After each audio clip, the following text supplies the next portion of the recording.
사사기 6장 25절에서 31절까지입니다. 하나님께서 기드온을 사사로 부르시고 그리고 먼저 한 선지자를 보내십니다. 그리고 선지자를 통해서 이스라엘 백성들의 상황을 먼저 깨닫게 하시고 그 다음에 하나님께서 두 가지를 이 기드온에게 명하시는 걸 볼 수가 있습니다. 참 안타까운 것은 지금 이스라엘 백성들은 하나님이 주신 땅에서 살고 있습니다. 그리고 하나님 주신 땅에서 우상을 섬기는 자는 아주 강력하게 처단을 하라. 하나님이 그렇게 말씀을 하셨어요.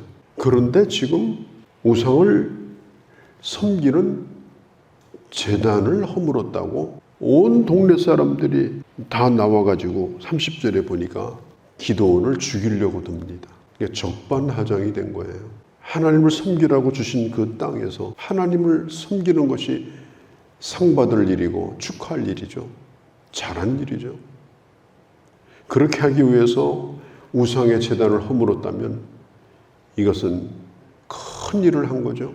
그런데 그 동네에 있는 사람들이 다 나와서 이 기드온을 죽이려고 지금 달려들고 있습니다.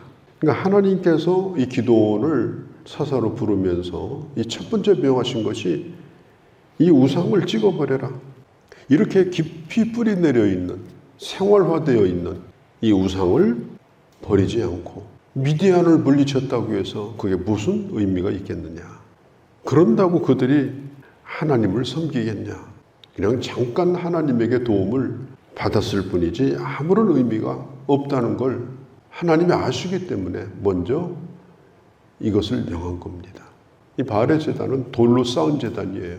사방이 한 7, 8m 되고 그 다음에 높이가 한 1m 정도 됩니다. 지금도 그 유적이 남아있는데 그걸 다 허물어라. 작은 일이 아니죠. 그 다음에 나무로 만든 이 아세라 목상을 다 찍어서 전부 다 뽀개가지고 다 없애버리도록 해라. 근데 문제는 뭐냐면 이것이 그의 아버지 요아스의 울타리 안에 있었습니다. 25절에 보면 내 아버지에게 있는 바알의 제단. 그러니까 이 제단이 누구의 제단이 누가 관리하는 건가 하면 기드온의 아버지가 관리하는 거예요. 기드온의 아버지의 그 땅에 있는 거예요. 그리고 그 제단을 쌓고 관리하는데 돈을 쓰고 정성을 들이고 그렇게 하는 주동자가 누구냐? 바로 기드온의 아버지입니다. 자, 그러면 이 기드온이 그 아버지 영향을 안 받았겠습니까? 분명히 아버지 영향을 받았을 거예요. 그런데 지금 이 일을 지금 하고자 하는 거예요. 제일 먼저 공격을 받는다면 아마 아버지로부터 공격을 받게 될 겁니다. 하나님이 이 기드온을 부를 때 기드온이 하나님 앞에 한 얘기가 있죠. 하나님을 향한 이 원망, 불평을 막 줄줄줄 쏟아냅니다. 그러니까 이 기드온 안에도 얼마나 그 불신앙적인 하나님을 향한 좋지 못한 생각, 하나님을 향한 원망, 어떻게 보면은 우상에게 마음이 기울어져 있는 그런 마음. 하나님이 정말 살아계신가? 능력이 있는 건가? 하나님을 시험하는 마음. 이런 것까지 복합적으로 있었던 걸 보면 이 기드온도 그렇게 믿음이 썩 좋은 사람은 아니었다. 작은 믿음은 있었지만 훌륭한 믿음은 아니다. 그런 기드온에게 지금 이 일을 시키는데 기드온이 이 일을 할 수가 있겠습니까? 정말 어려운 일이죠. 그러나 기드온은 결단하고 그 일을 하는 겁니다. 하나님 앞에 예배드리는 게 뭐냐? 이렇게 다 정리하고 예배드리는 것이 참 예배입니다. 우상을 다 곳곳에다 남겨두고 그리고 그 가운데 또 시간 내가지고 하나님 예배드린다고 해서 정성을 들인들 시간을 들인들 그게 진짜 예배가 되겠느냐? 일단은 다 전부 그것을 제거해라. 또 한 가지는 기드온에게 7년 된 수소를 드려라. 7년 된 수소. 그래서 이 기드온이 둘째 수소를 드립니다. 이 둘째 수소라는 말은 기드온의 집에 소가 두 마리가 아마 있었던 것 같아요. 그러면 이제 이름을 붙여주잖아요. 둘째소, 첫째소. 첫째, 둘째. 근데 첫째는 이미 갔어요. 어디로 갔어요? 바알에게 바쳤어요. 이제 둘째 하나 남은 거예요. 그 소는 아버지 거예요. 그런데 이 기드온이 밤에 그 둘째 소를 몰래 잡아가지고 하나님 앞에 예물로 드리는 것입니다. 두 가지 다 어려운 겁니다. 아버지가 정성을 들이던 우상의 제단을 허문다는 것도 이거 아버지하고 완전히 맞서는 겁니다. 또 아버지의 귀한 재산이고 또 바알에게 드리려고 남겨두었던 그 재물을 하나님에게 갖다 바친다. 이건요, 아버지를 그야말로 심각하게 건드린 겁니다. 이 우상을 섬기는 앞잡이인 이 기드온의 아버지 요아스가 자기가 그렇게 하던 일을 자식이 허물었다.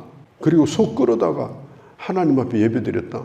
이건 아버지하고 완전히 맞서자는 뜻이에요. 그리고 그 아버지 뒤에는 온 동네 사람들이 아버지를 존경하고 지금 아버지를 따르고 있어요. 기드온이 목숨을 걸고 하지 않으면 안 되는 그런 용기가 필요한 일입니다. 물론 낮에 하면 위험하기 때문에 밤에 이걸 했어요. 왜냐하면 27절에 보니까 이 일을 감히 낮에 행하지 못하고 밤에 행하니라. 왜냐하면 낮에는 사람들이 늘 지나다니면서 그걸 하는 거예요. 정성을 들이는 거예요. 농사 지으러 갈 때, 지으러 나올 때, 동네 밖에 나갈 때, 들어올 때. 그러니까 낮에는 손을 못 대.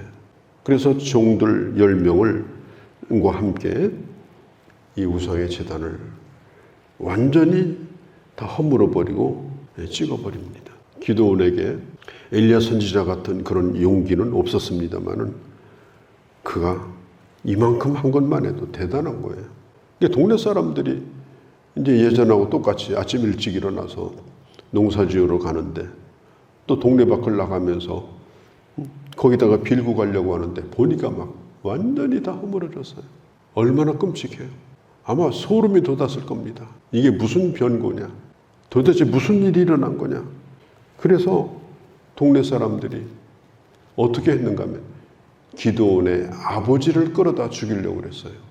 이 기드온은 우상숭배자인 아버지를 두었지만 그는 이렇게 용기 있는 자가 됐습니다.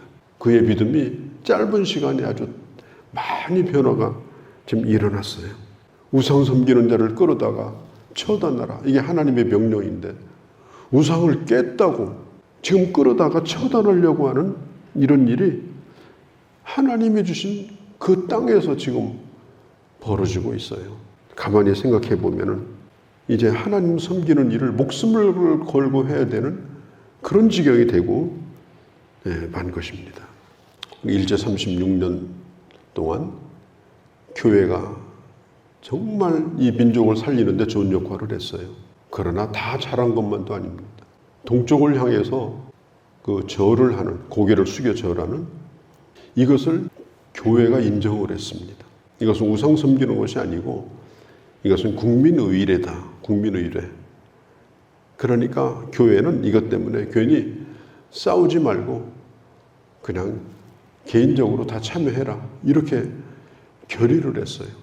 그런데 그때 당시 소수의 교회와 목사님들이 이걸 반대했습니다. 그래서 신사참배 반대로 인해서 감옥에 갇히고 순교한 이런 목사님들, 성도들이 많이 생겼어요.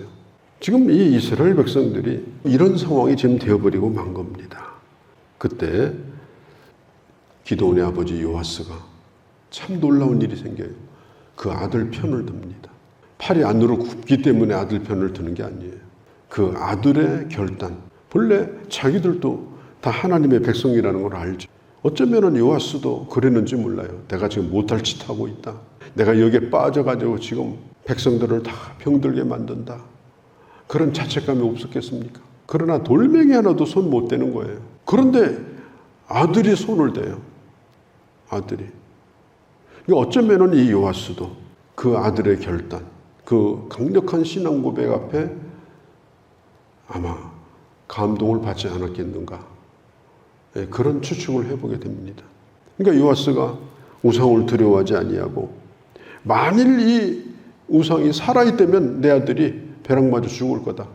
그러나 내 아들이 성하면 이건 우상이 잘못된 거다. 우리 두고 보자. 그렇게 나온 거예요. 이게 참 하나님 앞에 감사한 일이죠. 우상이라는 게 뭐예요? 하나님이 없는 가치관을 받아들이는 게 우상이에요. 하나님이 없는 세속적인 가치관. 그걸 내 인생의 하나의 신조로 삼고 살아가는 거. 그게 우상이에요. 보이는 게 우상이 아니에요. 그래서 하나님을 믿지 않는 사람들은 다 우상을 섬기고 산다고 보면 맞아요. 왜? 그걸 건드리면 큰일 나는 거예요. 그렇지 않습니까? 요즘에 보세요. 선거의 계절이 가까우니까 권력 투쟁하는 거 보셨죠? 네 편, 내 편이 없습니다. 건드리지 말라는 거예요, 권력은. 돈 건드리면 큰일 나요. 어디 내가 돈 버는데 앞길 가로막느냐. 눈에 불을 쓰고 그냥 목숨을 걸고 싸우는 거예요. 건드리면 안 된다고 생각하는 것들, 이런 것들이 그게 다 우상인 거예요. 왜냐하면 그 허물기가 쉬운 게 아닙니다. 왜? 그것이 자기 인생을 바치고 왔으니까. 그런데 우리가 하나님 앞에, 그러니까 예배를 드린다는 게 뭐예요? 하나님, 내가 지난주에 좀 잘못한 것 같은데요. 내 욕심대로 산 것 같은데요. 조금만 봐주세요. 그리고 한 주 한 주 연기하면서 매주 회개하면서 그게 예배일까요? 지난주도 제가 마땅히 버려야 될 우상을 버리고 왔습니다. 찍어냈습니다. 치열하게 내가 믿음으로 싸우다가 하나님이 내 주요 하나님이 내 왕이요 오직 주님만이 예배할 자임을 알고 오늘 또 주님 앞에 왔습니다. 그걸 진정으로 고백하는 것, 그 결단을 선포하는 것, 그게 바로 예배인 것입니다. 그 아들의 단호한 신앙을 보면서 그 아버지 요아스도 눈에 어둠이 걷히고, 그리고 그걸 하면서 그에게도 갈등이 있었는데 그걸 감사하게도 아들이 치워준 거예요. 아들이 뽀개버린 거예요. 그래서 이제는 그 아버지도 결단을 하고 사람들 앞에서 돌에 맞아 죽을 각오를 하고 지금 아들의 편을 아버지가 들고 있는 것입니다. 그런데 보니까 안 죽어요. 아들도 살고 아버지도 살고. 그래서 그때 사람들이 기드온의 이름을 이렇게 불렀어요. 여룹바알. 여룹이라는 말은 겨루어 이겼다는 뜻입니다. 바알을 겨루어 이긴 사람이다. 요즘 말로 말하면 바알 파이터. 바알 파이터. 저 기드온은 바알 파이터다. 바알과 맞짱을 떠가지고 이긴 사람이다. 그런 별명을 얻었습니다. 그리고 기드온이 이제 군대를 모집하니까 많은 젊은이들이 3만 명이 넘는 젊은이들이 모여들기 시작하면서 미디안과의 전쟁이 시작이 되는 것입니다. 신앙은 끊임없는 결단 속에서 이루어지는 겁니다. 그 결단 속에서 하나님을 예배하는 분명한 태도 안에서 하나님이 그를 기억하시고 하나님이 그를 도우시는 것입니다. 여룹바알, 바알을 이긴 자다. 세상을 이긴 자다.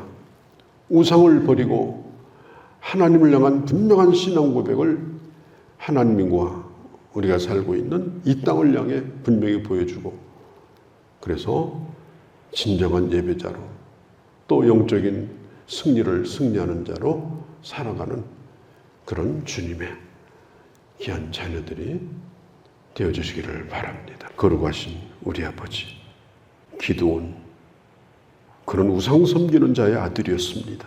그는 아버지와 맞서서 하나님을 선택했습니다. 예배를 선택했습니다. 그리고 여룹바알이 되어서 민족의 지도자가 되었습니다. 하나님, 우리 안에 있는 우상을 찍어버리게 하시고 하나님을 향한 분명한 예배, 하나님을 향한 분명한 신앙 고백을 열매로 가지고 와서 하나님 앞에 드리는 예배자로 살아가는 저희가 되게 하여 주옵소서. 오늘도 주께 의탁하오며 예수님의 이름으로 기도하옵나이다. 아멘.